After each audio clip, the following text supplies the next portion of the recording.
a new type of language of inclusivity.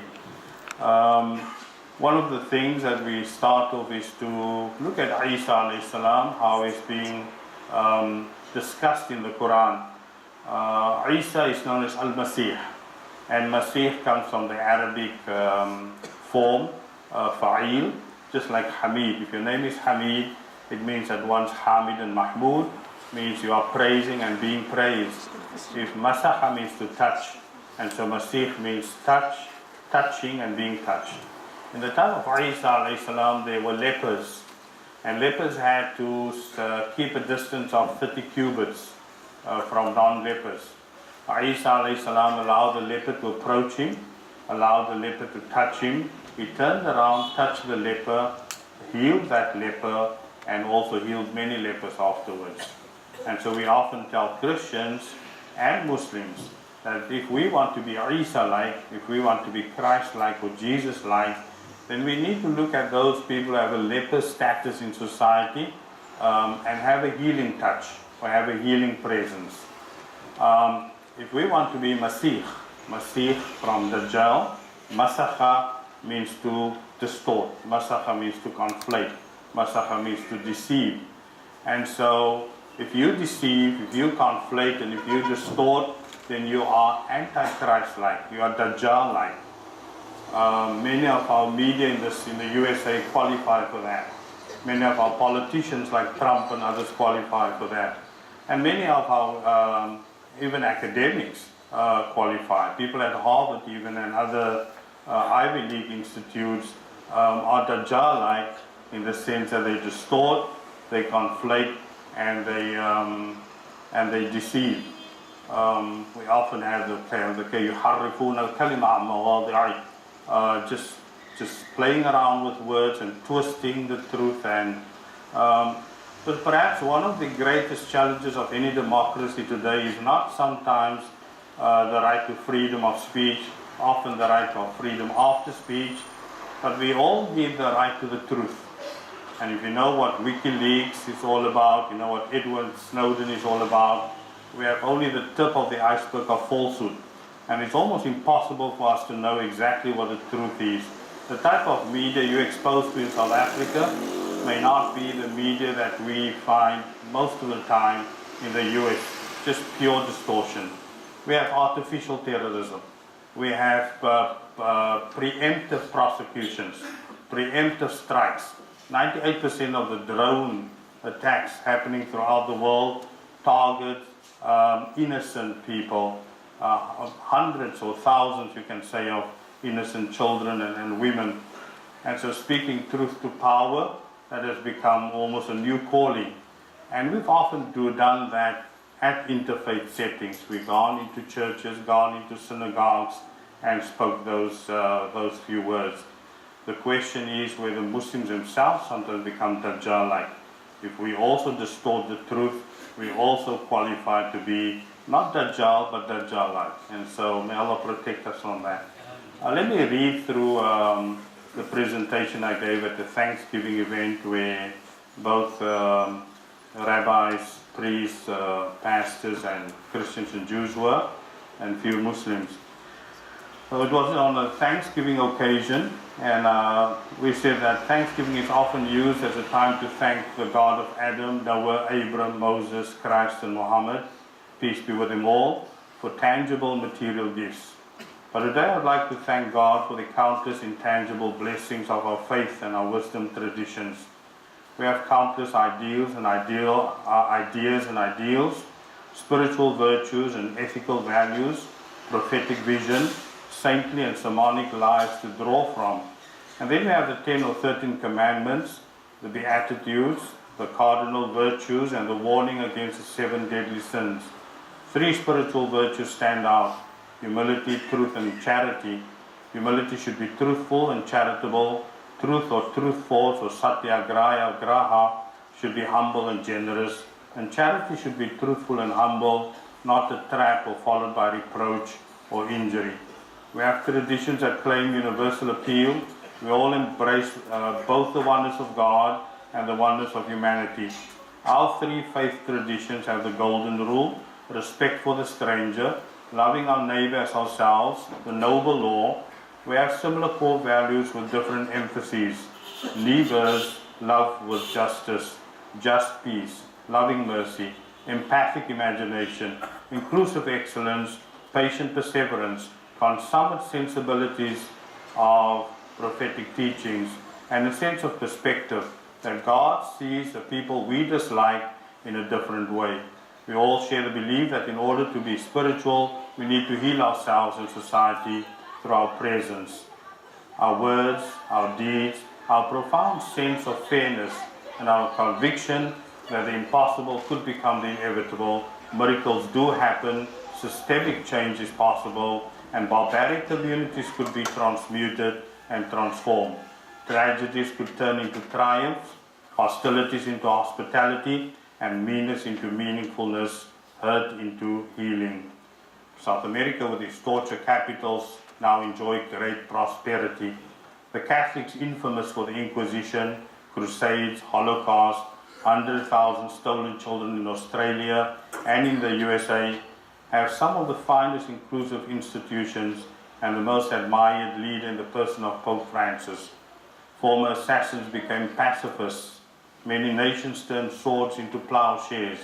Out of the misery of our struggle for independence, and that is the American struggle, from the British Crown, some of the most enlightened Americans, the founding fathers, have created one of the finest documents, the US Constitution. They placed friezes of great lawmakers such as Moses, Muhammad, and Umar in the US Supreme Court. We also recognize our need to be vigilant, not to corrode our democracy, our capitalism, and maintain a separation of church and hate. Give credit where credit is due. The Native Americans who taught the early pilgrims on Plymouth Rock to survive Squanto say 59 pilgrims would have died like the other 50 before them, and that's saved the colony. The Iroquois, from whom the Americans took their federal system, the immigrants with the ethic of hard work and the incredible creativity. Steve Jobs was the son of an immigrant, and 20,000 Syrians in Detroit more than 100 years ago in 1914 signed up for the US Army. Since 9/11, 750,000 refugees were accepted, not a single case of terrorism. In Europe, for a period of 12 years, there were 500 cases of terror. Only 3 were Muslim related, and those were for political and not religious reasons. In the USA, the FBI site reported that over a period of 12 years, there were 4% terror cases, and Muslim relayed 40% or reported 40% of those cases to the authorities. And so some Americans that escaped persecution have scapegoated many religious and ethnic communities. First were the Baptists and the Quakers and the Catholics and Orthodox Christians, Jews, Muslims, Irish, Italians, socialists. We have the Trumbo set up, where during the time from the period of 1951 to 75, many people just after the Second World War were very impressed with the Russians and socialism. They were not communists in the true sense of the word, but the American people in power, the conservatives in power, went after them, created conspiracies around these people. One of the greatest conspiracy theories is a conspiracy theory against Islam. And anyone who just starts to dig at the truth suddenly becomes called a conspiracy theorist. If there's so much lies, so much distortion out there, then even digging out part of the truth, you are being called a conspiracy theorist, and not those people who create the conspiracy that every Muslim is a terrorist. Even having a hijab is a form of passive terrorism. So you have what we call the Zionist Islamophobia. Many of the policy papers are written by Zionists and led by Zionists and then fed to the US Army, the FBI, and many of these other groups out there. This is just an aside. So America always had these paroxysms of paranoia and always these outbursts of hysteria. And fortunately, they had a form of autocorrection where they always moved towards inclusivity, and then including the newcomers. Perhaps it's in the nature of the nation state to have visible and vulnerable enemies. Weaker communities, some of us are able to bully. Resilience of the human spirit is one of our greatest gifts. Viktor Frankl survived the Holocaust, introduced us to logotherapy, using meaning as a form of healing. Today, people feel, in America today, there's almost 1 million people every year attempting suicide. Out of those 1 million, 40,000 succeed in committing suicide through guns and drugs, legal and illegal drugs. And what they found is that because there's that psychological inflexibility, one of the ways to heal people who are about to be suicidal or suicidal is through meaning, is through values. So healing through meaning, healing through values is one of the great antidotes to suicide. So using meaning as a form of healing. Mr. Mandela survived 27 years apartheid and bequeathed us a healthy South African democracy. But democracy will only be beautiful if those people who are part of that democracy, if they are ethical beings, if they are principled. We have seen the sabotaging of different democracies simply because people do not even have a moral minimum or a spiritual minimum. And so it's important that we inculcate those minimums within our communities. And also Václav Havel on Czechoslovakia, role model healthy politics that brings out the best in all people. Prince Charles changed his title from the Defender of the Faith, which is the Anglican Church, to the Defender of Faith, of all faiths. And the Archbishop of Canterbury showed us that interfaith cooperation is indeed possible. Canadian PM Justin Trudeau took gender justice and inclusion to the next level. 50% of those in the ministerial cabinet, one of the very young and admirable leaders of Canada today, 50% of them are women, one Muslim, 4 Sikhs, and there are 9 other Muslims in his broader parliament. And then Muslims put a lot in, interestingly, Arabs too. We put all our weight behind Bernie Sanders, because Bernie Sanders, even though he's a Jew, a socialist, he has consistently shown that he's a compassionate being.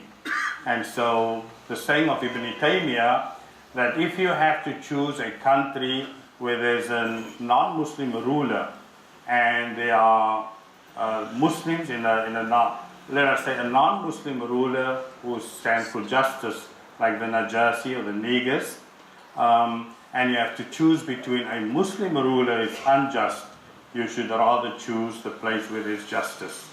And so this comes from a person no other than Ibn Taymiyyah himself. And so justice has always been the core value of Islam, and that's something that we need to strive for. So yeah, Muslims put their weight behind Bernie Sanders, Arabs put their weight behind Bernie Sanders. Hillary Clinton's campaign was very shocked that the largest Arab community outside the Arab world were supporting Bernie and not supporting Clinton as such. And so countless tragedies have turned into triumph. A 14-year-old boy made a clock in Texas. He was arrested for that, but he was invited to the White House and Google's headquarters. And then at one day, I think it was October the 10th of 2015, many of the bigots in America decided to march onto 30 masajid in 20 cities. It all turned into a fiasco. In the one city of Cincinnati, only one person turned up. Eventually, a Jewish historian went to haggle and speak with her. Then she came over into the mosque and had a very sumptuous and wonderful breakfast. Muslims are wonderful at giving feasts and feeding people in a very wonderful way. But what we've also learned in America is, in order for other people to recognize our pain, we must also acknowledge that other people are in pain. The largest lynching that took place in the history of America was the lynching of Chinese people, where 17 Chinese people were lynched at one day. We also call the killing of the 3 dental students, we call that a lynching. The killing recently of 2 imams, execution style. That's just the KKK style or the Blackwater style. They lynch different people that at one stage falls into disfavor. Affronts to human dignity and countless violations of human rights are already smuggled deep into the obscurity of our memory, throwing away our freedoms at home on falsehood, according to Peter van Buren. In our resolve to win the World War II, 2.5 million African American males were used and almost 3 million African American females. After the war, the GI Bill that used about 84 billion US dollars favored mostly white Americans and took many of the poor Americans out of crime into the middle class. But the story we learn from the GI Bill is that crime is, you can resolve crime. There's creative ways to fight crime. Brazil took about 50 million poor people out of poverty. Bill Gates single-handedly decided to fight world malaria throughout the world, and he's achieved his goal. And so anything that seems impossible for us can become possible if we want it to be possible. I think it's important for us as South Africans to ask ourselves the questions, what are the things that we could do to South Africa and to the neighbors to make us seem to the world as compassionate beings? If there are 7 million people from Zimbabwe, how could we go to the root of the problem there and be a force for good? And so going to the root, being ulul albab, people of the essence, people going to the root of everything, that's extremely important. But becoming change agents, that's also powerful. If you are not going to be at the table, you will be on the menu. If you are not going to be at the table, you will be on the menu. The African Americans have seen since the civil rights movement that there were only a few hundred African Americans in political positions. Now in the USA, if you're on the municipality, if you're on the city board, if you are fighting with helping with the police as a person, the outreach person, every position becomes a political position. And so from 50 years ago till now, the African Americans have increased from a few hundred persons in these positions to 11,500. So when Ferguson happened, they could immediately change the leadership of the police in Ferguson and wherever there were some of these injustices taking place. Don't complain. You live in Wynberg, you live in Constantia, you live in Manenberg, whichever city you live. If you want to see some change, you have to go right to the government level. Some of the best people to do that often are women. And so go out there. I know we have 1 woman per minister, but that's not enough. That's a shame for such a vibrant and such a large community that we have out here. So there are many lessons you could take from the American experience, bring it back into the South African experience, but most important is that we all have to become people of compassion. One of the other luxuries that we do not have in the USA is to become anti-Shia or anti-Kharijite or anti-this or anti-that. We live in a city where maybe 50% of the community or 45% are Shia. Many of them are some of the best friends you could ever have. They are the most educated imams. They are most well-respected people. And they are not out there to convert you. And shame on us if we feel insecure. We have that politics of insecurity that just by rubbing shoulder with the Shia, we're suddenly going to become Shia. If you are not going to prepare yourself intellectually to meet to know Shiism even better than the Shias know their own tradition, then there's always going to be strife. Do not let the enemies of Islam let you fall into the trap of sectarianism. That is how they have divided us throughout the colonial period, and especially now in this new colonial period that we are facing. And I know this is extremely sensitive topic in this, but maybe we have the luxury of saying that because 2 weeks from now I'll be running back and flying back to the US. But it's important. I have students who are Shia. I employ teachers who are Shia. We have some of the children. 5 a.m. they stand up, and all of them are Africans, either Zulu or Xhosa, Swana. All their teachers are African. 1/3 of those children, anyone is game, anyone is open to that. And so be careful, just not to believe everything you say. The German papers said that Erdogan, who was a good guy right up to 2013, but the German papers felt that he himself orchestrated the coup in order to just get rid of some of his critics. A day after the coup, he had about 70,000 list of 70,000 people that he wanted to target. May Allah protect us. May Allah give us access to the truth. May Allah subhanahu give us the right to the truth and help us to live in a healthy democracy. I have many other things to mention. Just I think one of the other opportunities we have in the States is also we have many marriages where at those weddings, and some of those are very large weddings, maybe hundreds or even 1,000 people, there's always so many non-Muslims.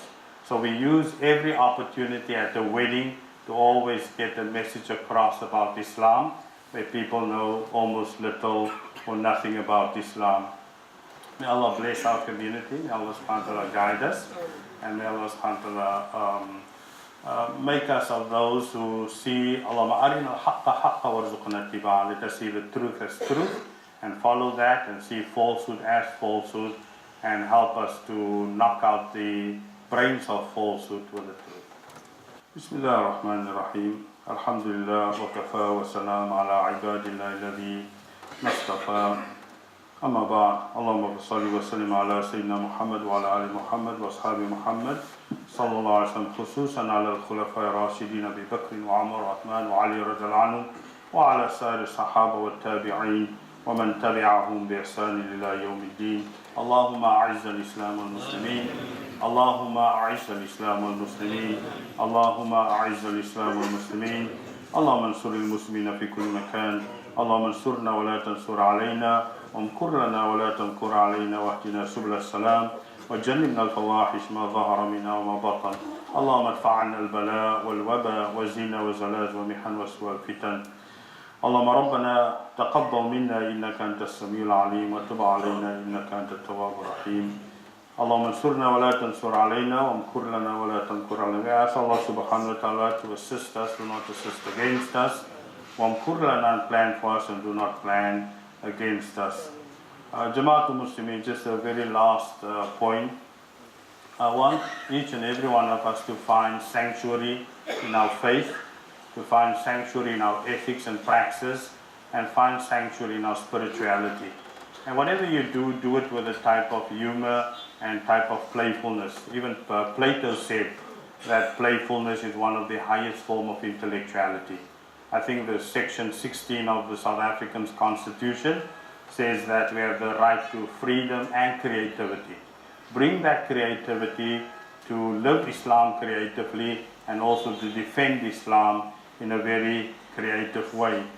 One of the great poems I love is a poem by an Iranian scholar, Fatima Keshavaz, and she writes about, oh, highly praised one. You can Google that.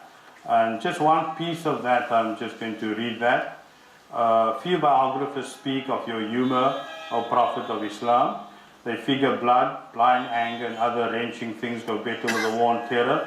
But I'm going to smuggle some more of your laughter into this poem anyway. One day a dying woman asked you, would a sick old wretch like me be allowed into paradise? No, you answered with a straight face. You'll be young and healthy by the time you get there. We need your humor, O highly praised one. We need it now more than ever. Teach me how to smile. teach me to take in and cherish every glimmer of hope, the rays of tranquility that emanate from the perfect diction of peace be upon you. Teach me to be that peace. Let me dream about flaunting my friendship with you, the way Grandma publicized the perfection of your arch eyebrows when she saw in a dream so long ago she could not remember when. In a dream, you stood upon a hill far and near, and luminous with delight she stepped close and closer to the foot of the hill, and fragrance in the air overwhelmed the senses. From that point on she remembered little except the perfection of your bright face and arch eyebrows, which echoed in the soft tremor in her voice as she whispered, Sallallahu Alaihi Wasallam, peace be upon him. And just lastly, Jamaatul Muslimin, the song or the madah of Mas'ud Curtis, Ruhi Fida, just quickly translate that, in love for the Prophet. One day my eyes slumbered while my heart's longing grew. I was enveloped by your vision, O Prophet of God, Ahmad, the most praised one, light of guidance. My longing transcended all bounds. My eyes hoped for the sight of you. My soul I would sacrifice for you, O my beloved. The Prophet's ghost or apparition appeared, embraced my heart. My hands melted in his. My eyes called out and invited him. His splendor touched my heart. His pool of pure water, Kauthar, on the day of judgment is quenching and abundant. A single sip is like medicine to me. Quench my spiritual thirst, O my beloved, O healer of creation. You are my balm and my cure. إن الله يأمر بالعدل والإحسان وإيتاء ذي القربى وينهى عن الفحشاء والمنكر والبغي يعظكم لعلكم تذكرون فاذكروا الله العظيم يذكركم ودعوه يستجب لكم ولذكر الله تعالى أعلى وأولى وعز وجل وتم وهو أكبر والله يعلم ما تصنعون.